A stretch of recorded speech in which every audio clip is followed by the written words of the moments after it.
Hello. Working from home.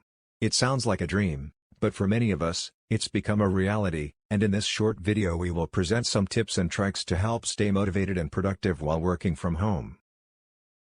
So let us start. Start with establishing a dedicated workspace with a comfortable chair, good lighting, and minimal distractions. For the second tip, you need to create a daily schedule and sticking to it. Third thing you need to consider is prioritizing tasks and focusing on the most important ones first. Fourth tips, which is essential to your work routine, is taking regular breaks to refresh and recharge. Finally, it is very important to set boundaries and maintain a work-life balance. Also, to stay motivated, by remind ourselves the reason why we started.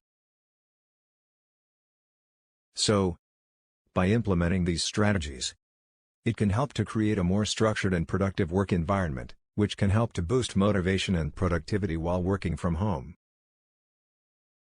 Thank you for watching this video.